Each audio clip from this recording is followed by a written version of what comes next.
So the Rose Basketball Club have played in 2 games, and it's not looking good for Lexi Hull.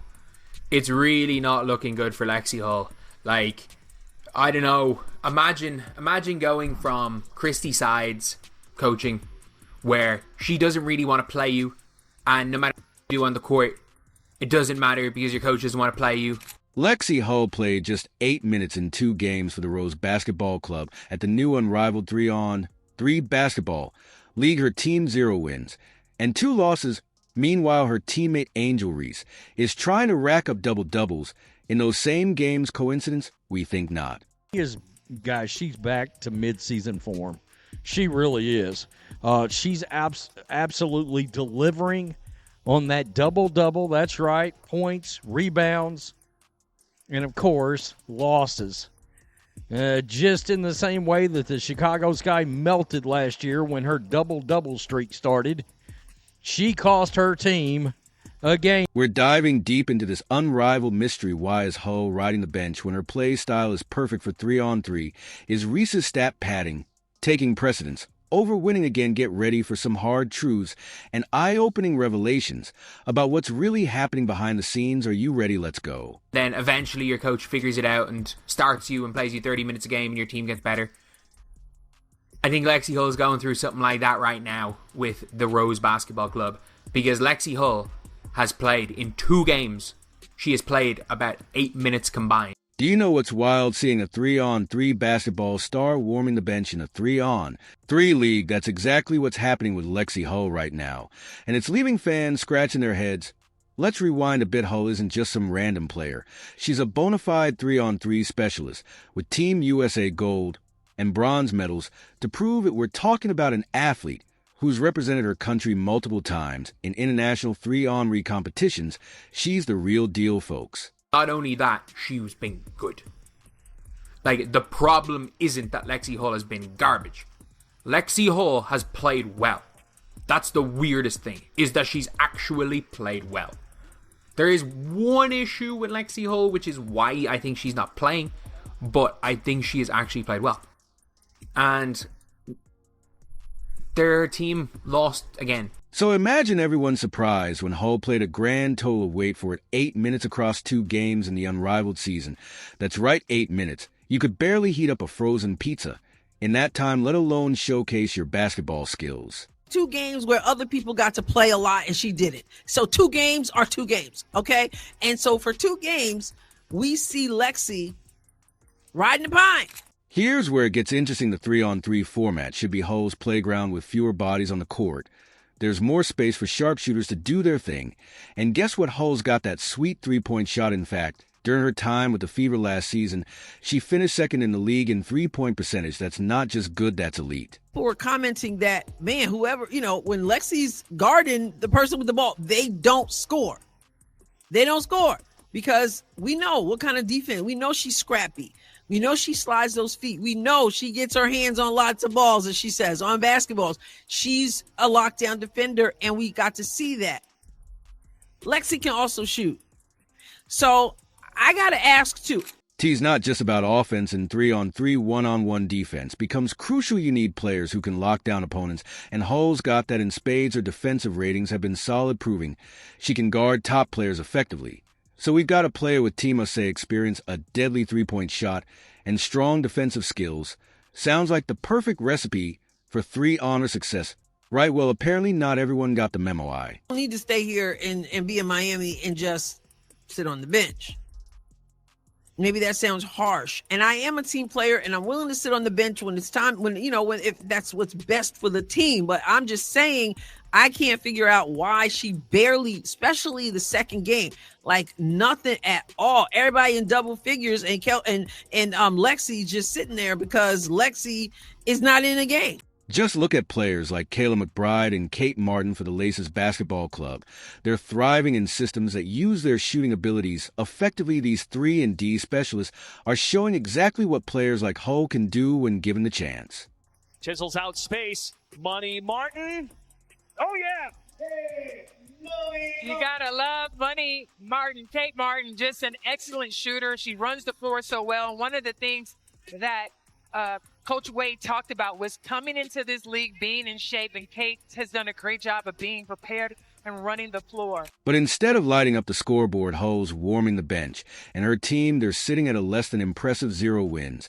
And 2 losses, it's enough to make you wonder if there's more to this story than meets the eye. And then we saw Kate Martin have one of the best performances of the weekend with a double-double at the guard position off the unlimited minutes.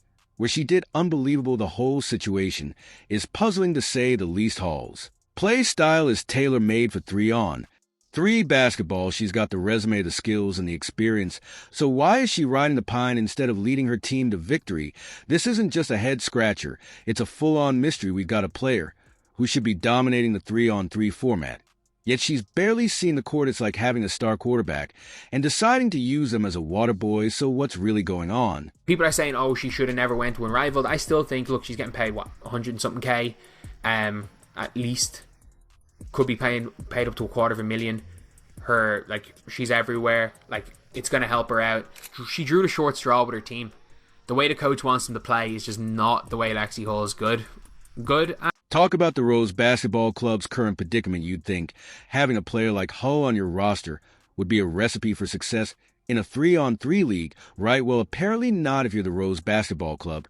So what's going on here? The Rose team seem to be taking a page out of the How to Lose Basketball Games 101 playbook by keeping their player Lexi Hull glued to the bench in their first game against Vinyl Hull. Managed to sneak in a crucial 3-pointer when the team was down, showing us all a glimpse of what she's capable of.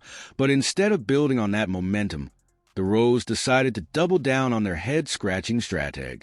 Problem is that her team doesn't need 3-and-D because they rely on the double ball handler strategy, which is a bit weird. And Chelsea Gray again is just throwing passes anywhere. I wonder how many assists Chelsea Gray had. She had 6 assists, 3 turnovers. She is just firing the ball anywhere. I don't even know if some of these are passes, some of those behind the back things. I don't even know if they're passes. She just, I don't know if she's mishandled the ball or she's trying to throw a pass half the time in this. Chelsea Gray's distribution's been horrific. You know what's even more baffling? Hull's defense skills are no joke. In that same game against Vinyl, she effectively guarded Ryan Howard, one of the top players on the opposing team, and contributed to a key stop. But apparently that wasn't enough to earn her more playing time, but it is a play-high role. So, well, not necessarily just high pick and roll, but something into a high pick and roll, whether it be a handoff, whether it be some cuts, whether it be something, but everything is something into A. High pick and roll and go to basket, or clear out K, copper go ice, K, copper go ice, or Chelsea great tree, back you down, shoot Lexi, all can create for you. And she's not on a team that suits that. Fast forward to their second game against the Lunar Owls, and Hull might as well have been a spectator. She didn't score any points and barely saw the court. It's like the row are allergic to winning, or something. It's clear Lexi Hull is doing well on defense, as well as anyone can do in this type of setting. On defense, she's doing as well as anyone can do, and she's 1 of 2 from 3. She's hit a 3, she hit a nice catch, and shoot 3. Let's break down the Rose's game strategy for a second. They seem to be prioritizing shot creation from their guards, which sounds great in theory, but here's the thing: Hull excels in a more structured catch and shoot role. It's like they've got a Ferrari and are trying to use it as a delivery truck. It just doesn't make sense. Successful 3-on-3 teams understand the importance of spacing and utilizing players' strengths with fewer bodies on the court. You'd think Hull's sharp shooting abilities would be a perfect fit. But nope, not for the Rose. The way the Rose plays, they have 2 shot-creating guards, and they kind of go your turn by turn. And you have to be able to create your own shot with the way the Rose play. A lot of people are going to complain with the coach of playing Lexi H, because Lexi H is coming and doing a job doing well. The problem is that Chelsea Gray, Brittany Sykes, Kat Copper can all create as a Ray Stevens and Angel Reese's jobs. Angel Reese, a little bit different CU. If she gets on the board, she pushes it a little bit, and she can go to the wing, plays a little bit of point center. But their job is to roll and seal. That's it. That is all their job is. They do so on things, but their job is to roll, seal, and handoffs. Think about all the moments where Hull's skills could have made a difference when the team needs a crucial 3-pointer to stay in the game. Hull's on the bench when they need a defensive stop to prevent the other team from pulling away. Hull's warming the pine. It's like watching a chef refuse to use salt in their cooking. You know it would make everything better. But for some reason, they're just not interested. The way the Rose play is they have 2 shot-creating guards, and they kind of go your turn, my turn, and you have to be able to create your own shot with the way the Rose play. Like, a lot of people are going, like, complaining about the coach for playing Lexie Hull because Lexie Hull's coming in, doing a job, doing well. The problem is that Chelsea Gray, Brittany Sykes, Kat Copper can all create. Azare Stevens and Angel Reese's jobs. Angel Reese is a little bit different because if she gets on the board, she pushes it a little bit and she can kind of go to the wing, play a little bit of point center. But their job is to roll and seal. That's it. That is all their job is. They do some other things, but their job is to roll, seal, and handoffs. Rolls, pick and pops, handoffs, and every other player on the team has to be the pick and roll ball handler because they do not spot up. There are no spot up opportunities. It is pick and roll, hit inside, and yet they're shooting some. They will shoot some threes. But look, as a team, they shot 10 threes. They shot 10 threes as a team. And almost all of them were off screens pulling up. They do not spot up as a team. So Lexie Hull, who is a 3 and spot up shooter, not a shot creator, has no role with this team. So is there a method to this madness? Are the Rose playing some long game that we're all too simple to understand? Or are they just making a colossal mistake that's costing them their first win of the season? At this point, it's hard to tell, but one thing's for sure, if they keep this up, they might as well change their name from the Rose Basketball Club to the Thorn in their own side club. You know what they say, numbers never lie. But in Angel Reese's case, they might be. Telling a half-truth or double. Doubles are piling up faster than the Rose's losses, and that's no coincidence. Let's break down what's really going on here. Hold right out of this game of turnovers, fouls. It was a disaster for everything, as one person pointed out in the fourth quarter. So Angel Reese was 3 of 7 from the field once again.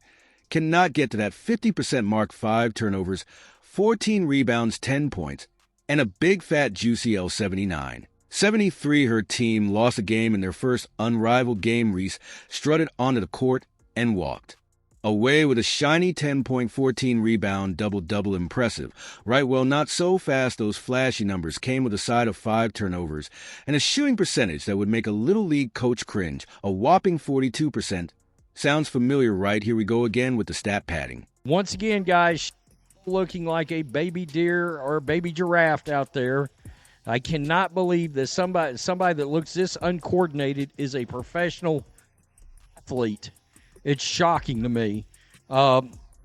She's really one of the few, maybe the only one I could tell that looks this way on the court. Just like out of place playing a game they've been playing. It's weird. Looking like a baby deer or baby giraffe out there, I cannot believe that somebody that looks this uncoordinated is a professional athlete. It's shocking to me.